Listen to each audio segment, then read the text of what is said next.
Graças a Deus. Meus irmãos, eu louvo ao Senhor por esta oportunidade que estamos tendo nesta noite de conhecer esta linda filial. Eu costumo dizer que esta é a minha igreja aqui no Meier, porque, afinal de contas, como o pastor Renato falou, eu sou pastor auxiliar ali na DEVEC Pingo d'Água. E deixo aqui um convite para você, né? O dia que você for tomar um banho ali na praia de Septiba, quem riu conhece, né? Impróprio. Mas passe lá por Pingo d'Água, vai ser um prazer receber você e a sua família lá na nossa igreja. Eu estou aqui esta noite desacompanhado da minha família, eles estão servindo lá na nossa igreja hoje, pois também é o nosso culto da vitória, mas eu creio que eu vim acompanhado de 3 pessoas especiais, assim como você, do Pai, do Filho e do Espírito Santo. Agradeço ao pastor Renato, obrigado, pastor, por esta oportunidade, pastor Gustavo, pastor Caio, que eu conheci aqui. Deus continue abençoando toda essa igreja, esse corpo ministerial aqui presente e as respectivas famílias. Eu quero ler um texto bíblico com você, no segundo livro dos Reis de Israel, capítulo de número 25. Nós faremos a leitura de alguns versículos e você vai acompanhar a leitura a partir do versículo de número 27.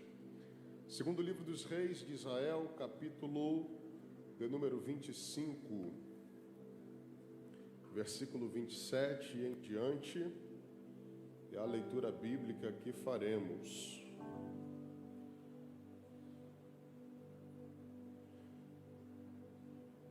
Quantos acharam? Diga: eu creio.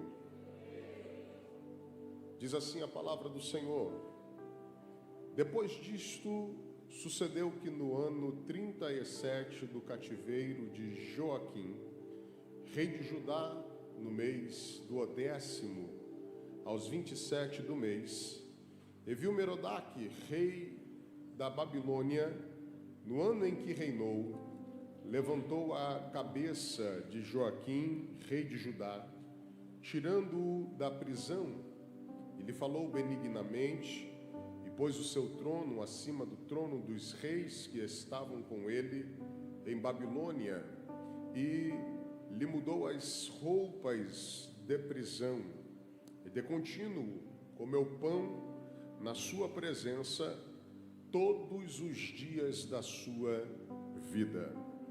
E quanto à sua subsistência pelo rei, lhe foi dada subsistência contínua, a porção de cada dia no seu dia, todos os dias da sua vida. Queridos, o texto que nós lemos fala-nos de um dos períodos mais obscuros da história de Israel.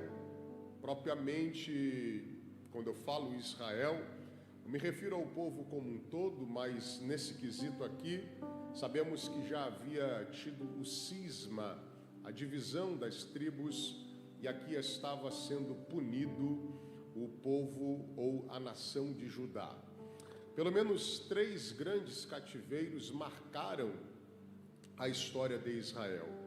O primeiro cativeiro, cativeiro egípcio, um cativeiro que durou 400 anos, onde o povo foi ali chicoteado, amassado por Faraó, mas o Senhor os resgatou com mão forte por intermédio do seu servo Moisés. O segundo cativeiro, ele foi o cativeiro assírio, e este cativeiro acontece para o povo do reino do norte, depois do cisma de Israel, onde 10 tribos foram para o norte, 2 tribos para o sul. Israel é arrastado para o cativeiro da Assíria e miscigenado como povo.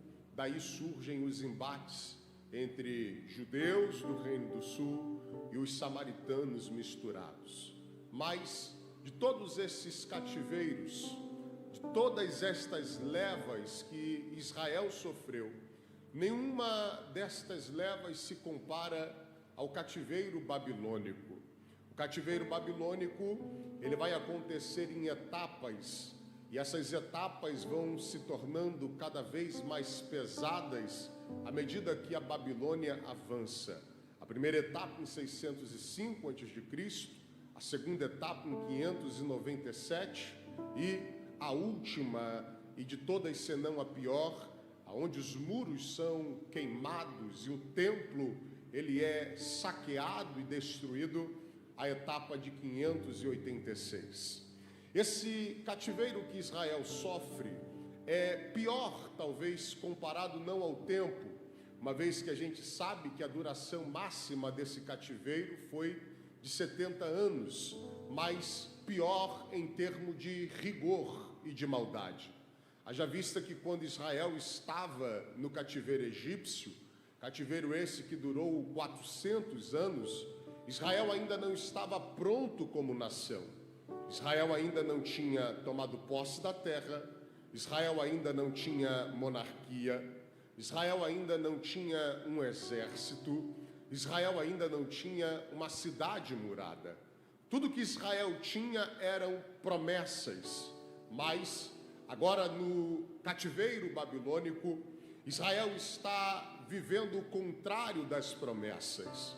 Pelo contrário, Israel está sendo massacrado em relação aos seus pecados, pecados esses que, quando as promessas se cumpriram, Deus muito advertiu, dizendo e levantando profetas para que Israel pudesse ouvir a voz do Senhor, mas eles não ouviram.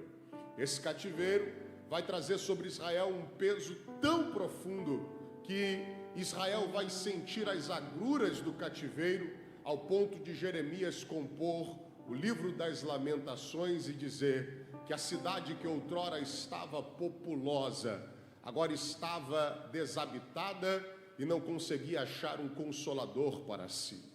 Esse cativeiro, ele mexeu com Israel, pois o seu exército foi humilhado, as suas mulheres foram violadas, as crianças foram desrespeitadas em relação aos seus direitos, e todo o povo sofreu, desde o pobre até o nobre.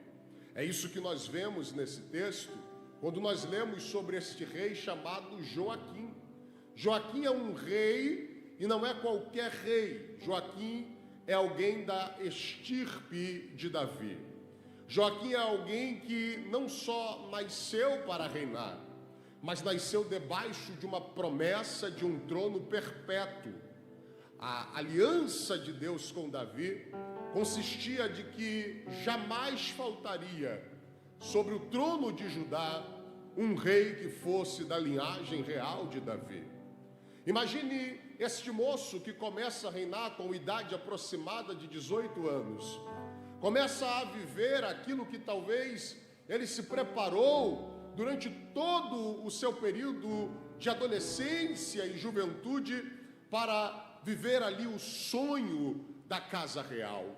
Alguém que estava vivendo promessas, alguém que estava vivendo o fruto de uma aliança, mas em meio a um conflito que se dava naquele período, dado ao cativeiro que estava se desenrolando em andamento, agora este homem vai ver os seus sonhos sendo roubados, pois diz a Bíblia que ele vai ser levado para a Babilônia, ele vai ser arrastado para aquela terra, ele vai ser aprisionado. Pense comigo você, alguém que é filho de rei, alguém que é rei, alguém que é nobre, alguém que é um descendente de Davi, agora está vivendo como um prisioneiro dentro de uma prisão. Comida de prisioneiro, roupa de prisioneiro, tratamento de prisioneiro.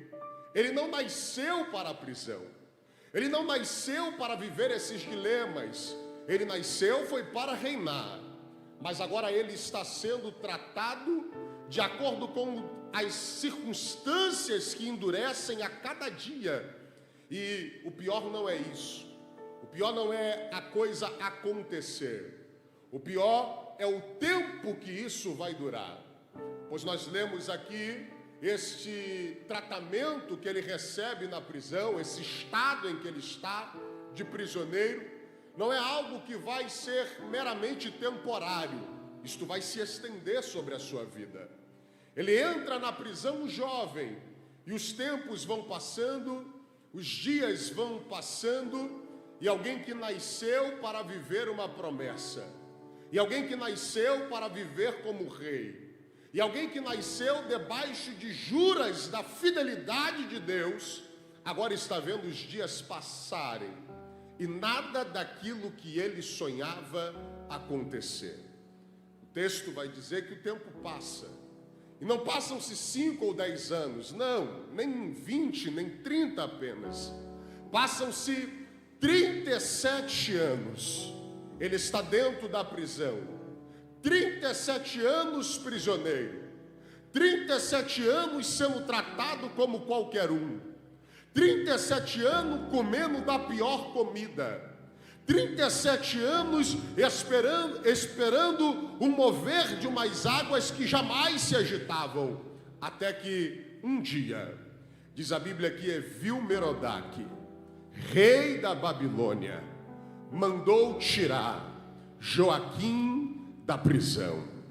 Eu tenho uma palavra para quem entrou nesse culto e está como este rei, alguém que está há muito tempo orando por alguém, alguém que está há muito tempo orando por uma situação, alguém que está há muito tempo pedindo a Deus por promessas antigas, por coisas que são esperadas e que parece que o tempo está demorando. Afinal, Deus tem um tratar com o tempo especial.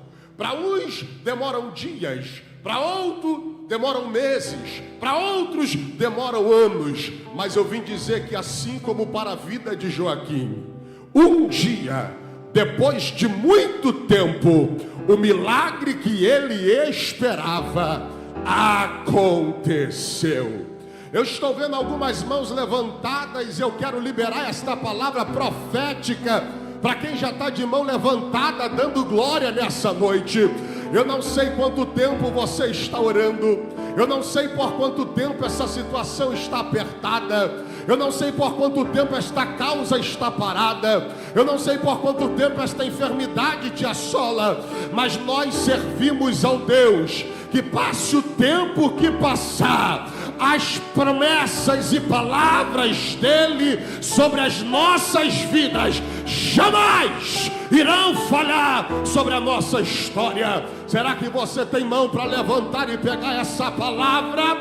Pode estar passando o tempo, alguém pode olhar para você e dizer que você está atrasado, alguém pode olhar para você e dizer que você já está velho, alguém pode olhar para você e dizer que não dá mais tempo, mas eu vim aqui dizer que o Deus da promessa é o Deus que garante a vitória.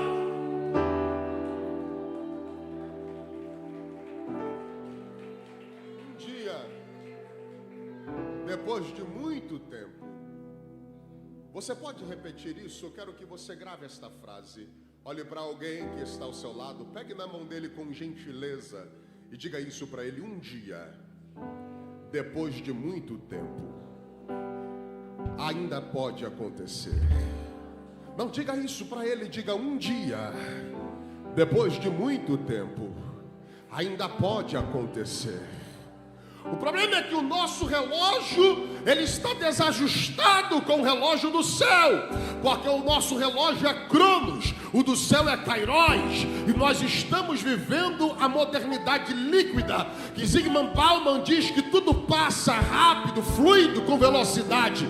Eu sou da época que a internet a gente esperava a madrugada, ela era de escada e era o melhor horário para falar. Eu sou da época que não dava para ligar para o Japão. Hoje eu falo com amigos nos Estados Unidos, em Portugal, em tempo real. Eu sou da época em que comida tinha que ficar no fogão e demorava. Hoje tem Wi-Fi, hoje tem micro-ondas, mas eu vim dizer que o céu não trabalha com a rapidez da terra. Às vezes pode até demorar, mas o céu sabe o melhor momento de te beneficiar com vitória.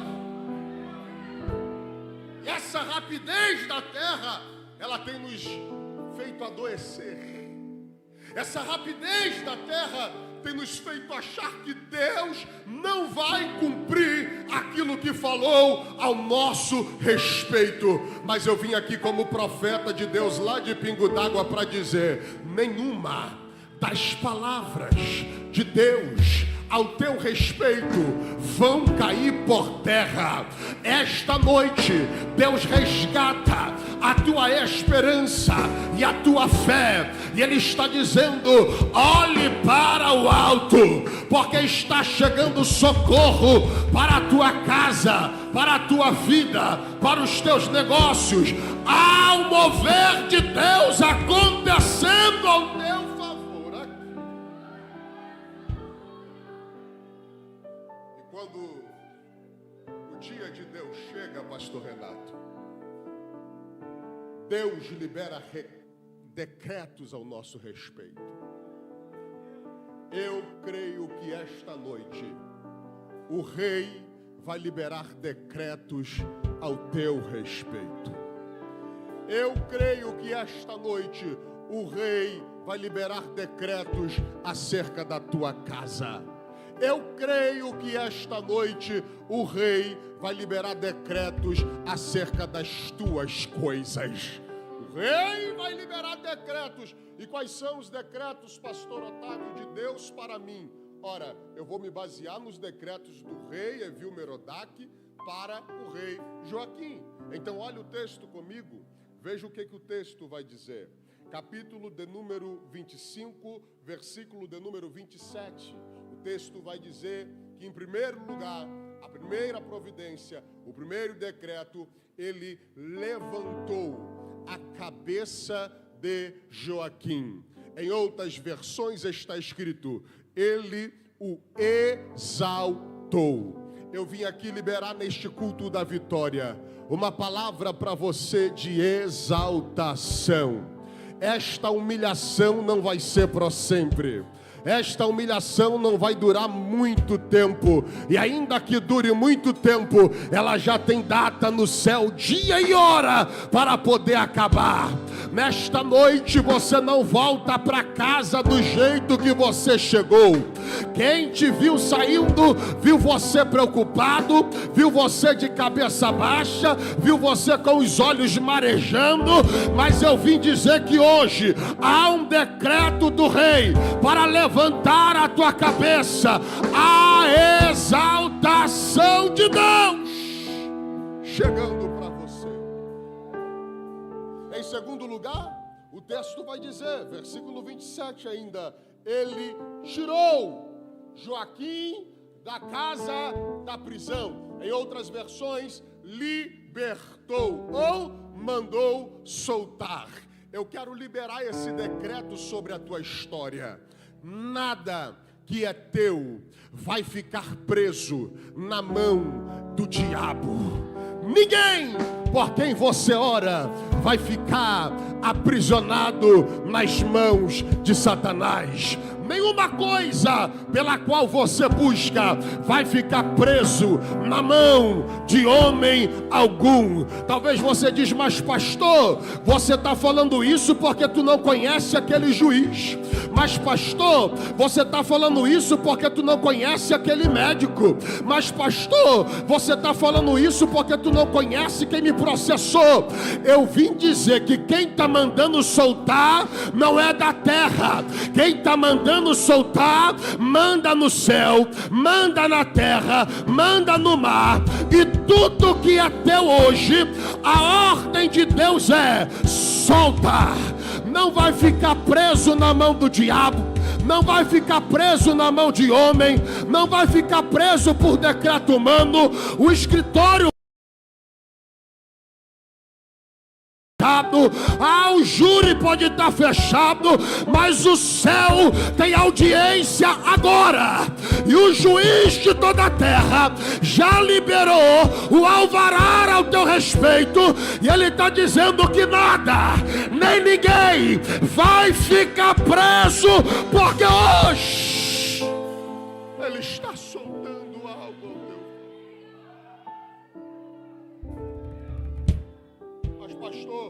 Nem o Ministério Público deu jeito. Eu estou falando que quem está mandando soltar não é da terra, minha filha. Eu estou falando que quem está mandando soltar manda mais que Alexandre, manda mais que Barroso, manda mais que Trump, manda mais que Macron, manda mais que qualquer homem desta terra. Porque um dia Herodes matou Tiago e disse: vou matar Pedro também. Aí mandou Pedro para a prisão e botou 16 soldados para ficar em volta dele. Só que quando foi à noite a igreja orava. E no meio da noite, Jeová mandou um anjo na prisão. As cadeias de Pedro soltaram, a porta abriu sozinha e Pedro foi parar na casa dos crentes que estavam orando. Eu não sei se alguém te avisou, mas a tua oração tem poder de trazer tudo que tem preso. Alguém disse: não vou soltar, vai ficar aqui, vai ficar amarrado. Só que pode amarrar com mandinga, pode amarrar com documento, pode amarrar com assinatura. Deus só precisa de um anjo essa noite para poder soltar aquilo que é teu. Pastor, você está pregando porque você não sabe, mas meu esposo está preso na cocaína. Deus manda soltar. Pastor, eu tenho filhos que estão presos no alcoolismo. Deus manda soltar. Pastor, a minha vida está presa a uma enfermidade. O teu Deus manda soltar. Esta noite é noite de decretos espirituais serem mudados ao teu favor. Você crê nisso e pode levantar a tua mão. Diga: eu creio. Diga: eu creio que decretos estão sendo mudados, porque Deus está dando ordem ao teu respeito.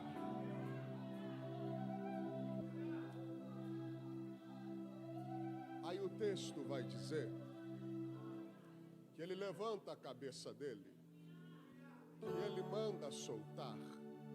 E eu estou sentindo a presença de Deus forte hoje aqui.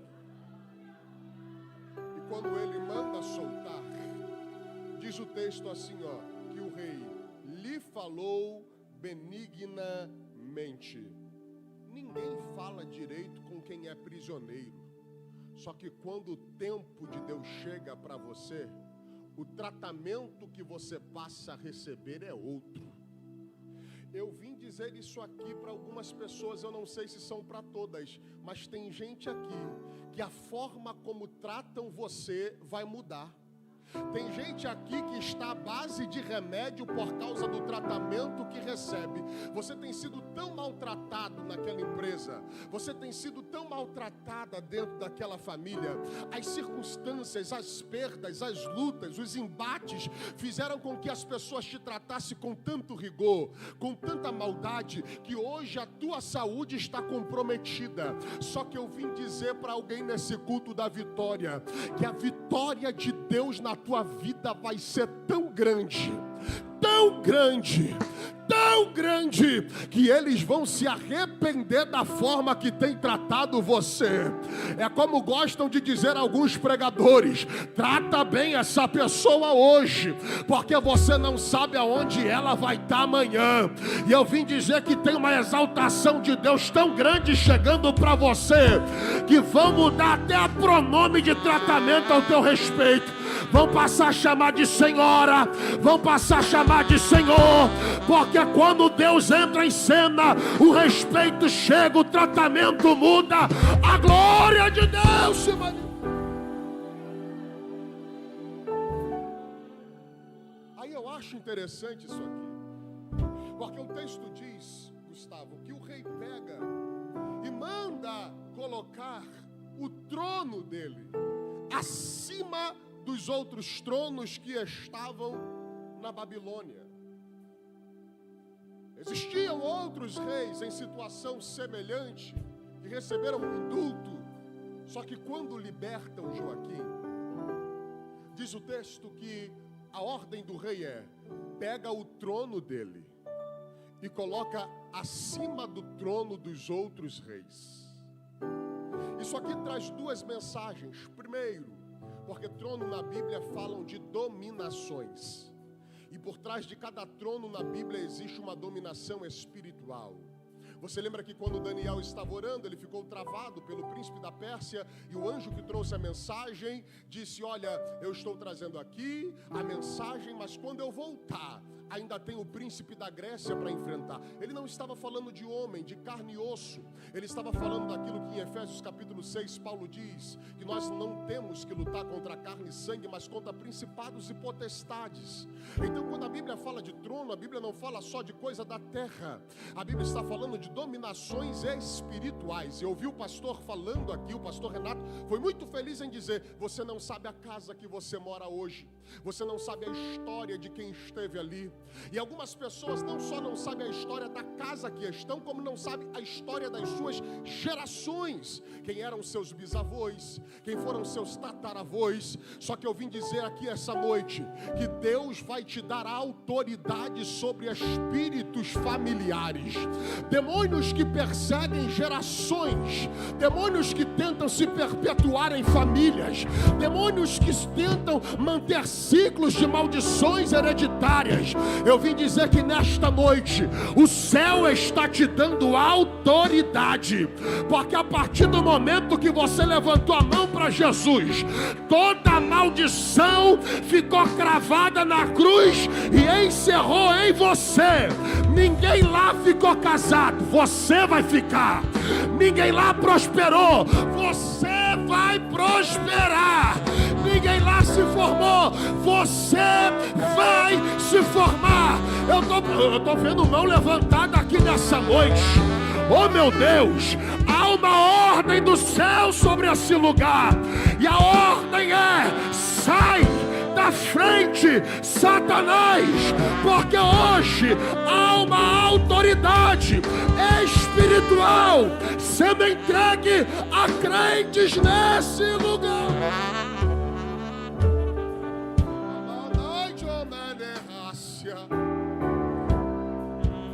Aí sabe o que é que eu vejo aqui? Que trono não fala só da questão espiritual, mas o trono aqui me ensina uma lição.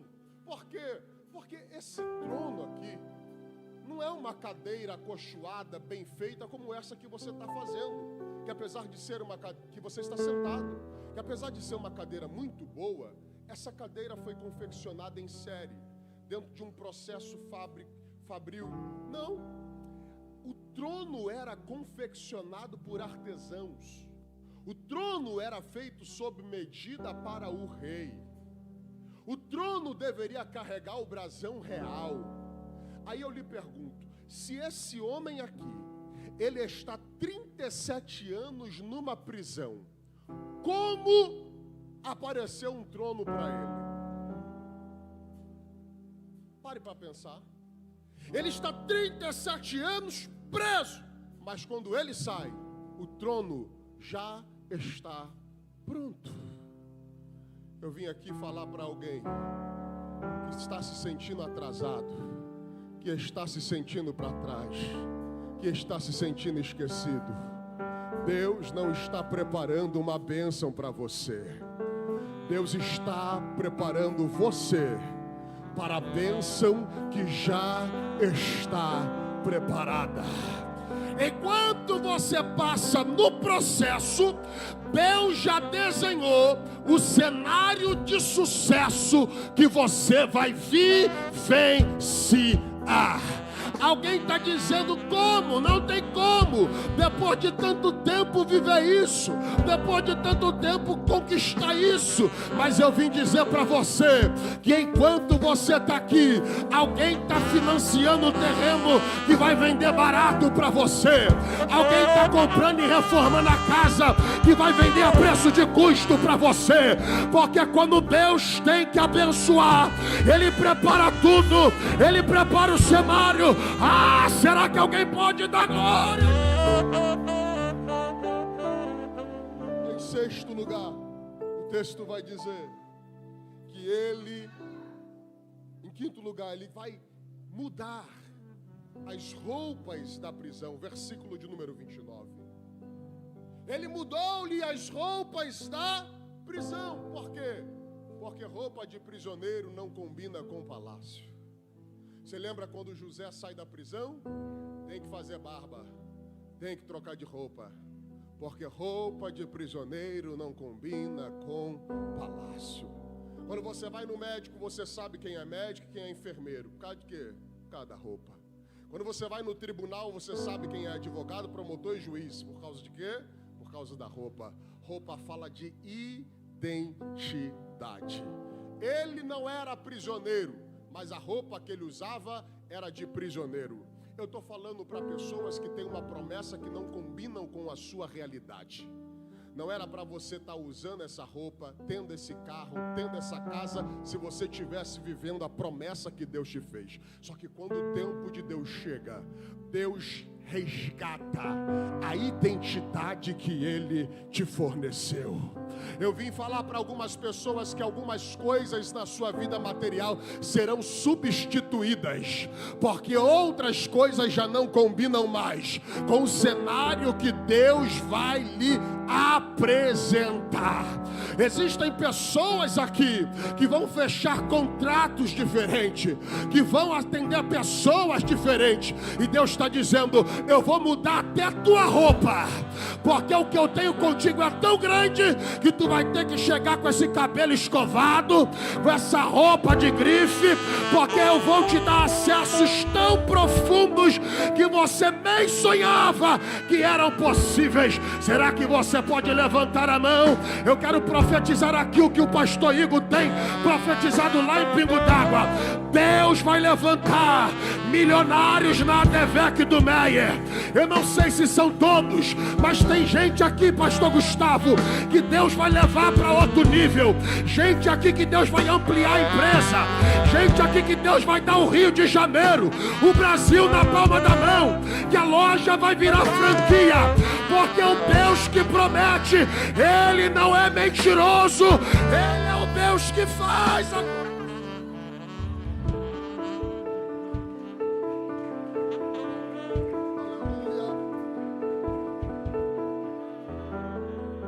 Versículo 29, a gente caminha para encerrar. O texto vai dizer que a partir de então, ele passa a comer pão na presença do rei. Eu reafirmo o que eu acabei de dizer. Deus está liberando novos acessos para pessoas aqui. O pão dele era pão de amargura, era comida de cárcere, era água saloba, mas agora tem lugar na mesa para ele. Sacode a mão de alguém que está do lado aí, porque eu acho que é a terceira vez só que eu te peço isso, e diga para ele: se prepare para sentar em mesas que você nunca imaginou. Se prepare para entrar em ambientes que você nunca sonhou. Se prepare para ir além do que os teus pais foram, ir além do que as tuas condições atuais te permitem, ir além do que as palavras da vizinhança diziam que você ia. Tem gente aqui que pela boca dos outros já estava condenado ao fracasso. Só que Deus está dizendo: eu vou te levar para lugares nobres. Eu vou te colocar em mesas de excelência.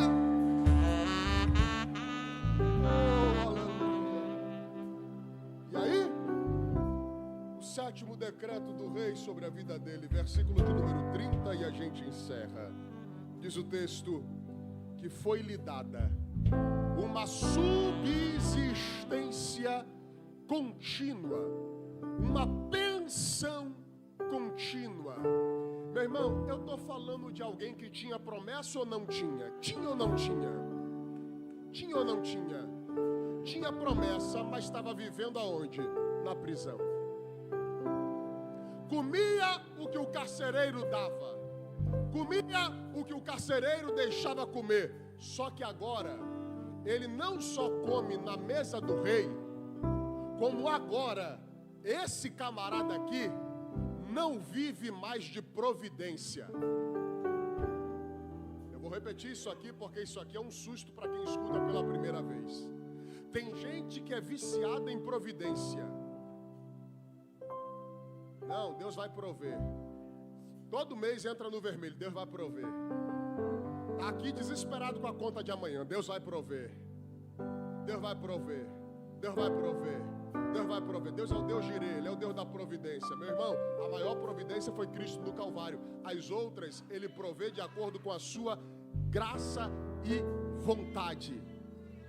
Porque o maná, ele não durou para sempre. Escute isso aqui. O maná só durou até Israel entrar na terra prometida. Quando Israel pisou na terra, o maná parou de cair do céu. Por quê, pastor? Porque Deus é ruim? Não. Porque agora era a hora de colher aquilo que a terra gerava. Porque a terra que eles estavam entrando manava leite e mel. Eu vim aqui pregar para alguém que não vai mais ficar no desespero. Eu vim aqui pregar para alguém que não vai ficar no conta-gotas para sempre. Ele saiu da prisão e o rei falou: assina aqui, meu filho, porque a partir de hoje, todo mês, você passa na casa do tesouro e recebe o que é teu. Eu vim dizer para alguém que está chegando um tempo de estabilidade para você. O tempo da escassez está indo embora. O tempo de providências pontuais está acabando. Se tiver alguém para pegar essa palavra, dá um pulo dessa cadeira e joga a mão lá em cima e adora. Porque eu vim profetizar que o extraordinário, o extraordinário está chegando.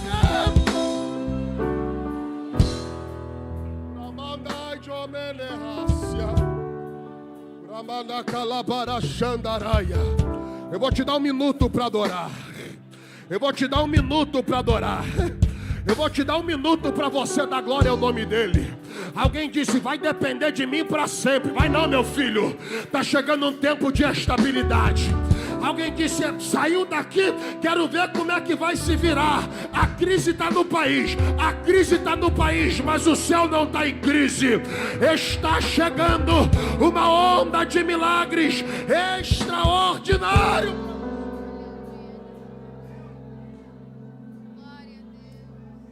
Glória a Deus.